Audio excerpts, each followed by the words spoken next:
A while ago, I made a simply incredible video about 10 reasons why I like living here in Sweden. But then I thought, fuck it, I mean, the internet is it's filled with way too many positive things as it is. So I thought I'd make another video explaining, talking about 10 reasons I really hate living in this fucking country.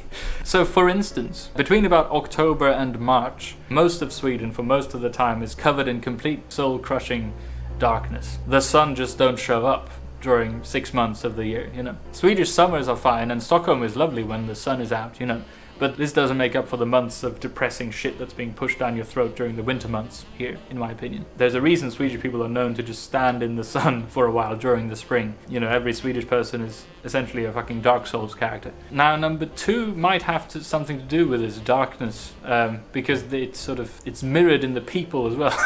It's a very known cultural thing here in Sweden that Swedish people have this sort of ice-cold barrier around themselves, that is very difficult to crack socially. This does not apply for Swedes living abroad, interacting with other Swedes, or Swedes in Sweden interacting with foreigners. So unless you're also a Swedish person watching this is like impossible for me to prove. And if you are Swedish, then but yeah, there's something going on between Swedes, or rather there's nothing going on between Swedes. It's good in the sense that Swedish people have very high respect for people's personal space and stuff, but random interactions with strangers is a big fucking no. Most Swedish people would rather run a cheese grater along their gooch than have eye contact with a stranger on the tube, Next one, Sweden is fucking tiny. And there's gonna be like lots of unfair stuff in this video, but fuck it. It can't help it, but size matters to me. It's obviously all relative. I mean, my penis is way bigger than a thimble. If you come from a town with a population smaller than the sub count for this channel, Skövde, maybe? I don't know. Then Stockholm might seem like a big city to you. Having lived in London and Tokyo, though, I don't think it is. I feel that big cities are the most open-minded areas. You're surrounded by so many fucking people that it's impossible to feel alienated or out of place, because there's always going to be someone who's even weirder than you are, So for instance, if I wanted to roll down a high street in London on, roller skates, dressed as a banana with a jukebox playing the Swedish national anthem, shouting about how much I love my toast just right, then people wouldn't look at me twice. They've most likely seen something even weirder just like the same morning. If I did the same thing on Drottninggatan, however, I would be on the local news for the next month. The number 4 on this list is connected to this. There are pretty much no 24/7 corner shops here in Stockholm. This sucks the anus. One of the things I miss the most from living in both London and Tokyo is that you could just pop down the corner at any time during the day and then buy whatever you need. This probably has to do with the sort of excellent worker rights and conditions here in Sweden. We don't want to force people to work awkward hours too much. But still, I do miss being piss drunk and being able to buy some Reese's from the poor underpaid guy on the corner, Or go there to top up on some beer and wine for the party in the fucking and park. Also food, which brings me to the next point. Jesus fucking like Systembolaget, number 5. This is number 5, yes. Now, the idea behind Systembolaget is a good one, I suppose. But fuck me, it sucks. For those of you who don't know, it is not possible in Sweden to buy alcohol from regular shops like you can in pretty much every other country around the world. You can only buy alcohol stronger than 3.5% at a licensed pub or restaurant, or at Systembolaget, which is the state-owned company with a complete monopoly on this shit. This is as close as we are to the socialist nightmare here, So let's say, for instance, that me and my partner are in bed after some steaming hot sex, and we both crave a post-anal White Russian, Then my brother can't simply pop down to the corner shop and buy some Kahlua. We have to wait to the next day when Systembolaget opens, Unless it's a Sunday, because it's fucking closed on Sundays. This sucks. Now, I might have lost some of you in number 5 there with, the reference to me and my brother having some sexy time. But let me bring you back to the moist side by bringing up the Swedish housing market.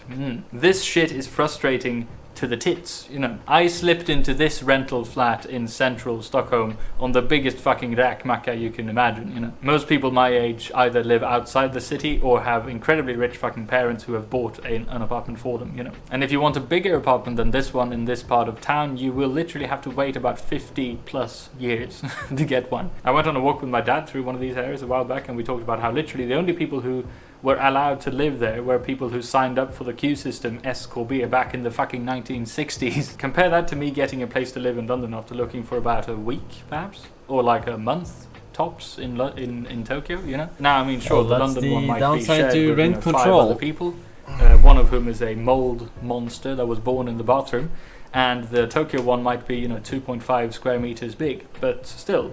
They were easy to find, at least. Now, number 7, Felix Herngren can go fuck himself. Number 8. This next reason is completely uncalled for.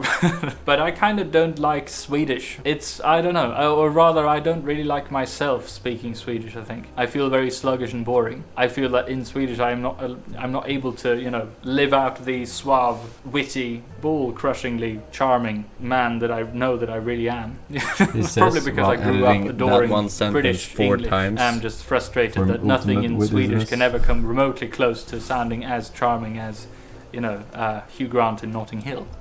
Number 9, everything in Sweden is a bit too much by the books. Now, what the fuck do I mean by this? Now, this is obviously wonderful when we're talking about, fucking law and order and people behaving in the tvättstuga, but sometimes it can go a bit out of hand. Like, for instance, it is completely unheard of to imagine like a Swedish official, going, it's fine, we can sort of bend the rules a little bit here to just make this situation, this car rental, for instance, or whatever, just a bit more smooth for everyone. It's easier that way. That would almost never happen in Sweden. No, but this is like the rule, liksom.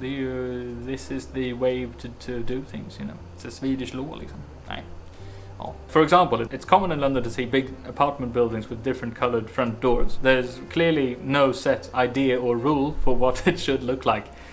This is impossible in Sweden. In like an apartment building, no one would consider, painting their front door a different color than their neighbors. If you did, you could end up in trouble for breaking the local trivselregler or some shit. Okay, now fine, I mean, getting woken up by your flatmate in London who's had nothing to eat for the last week, apart from injecting anthrax into his eyeballs. That level of fucking nuts is not ideal, perhaps. But I still think that Sweden could learn from that guy. Just a little bit, Let people paint their fucking doors, for instance. It won't hurt anyone. Or rather, the people it will hurt need to get over themselves real quick, And number...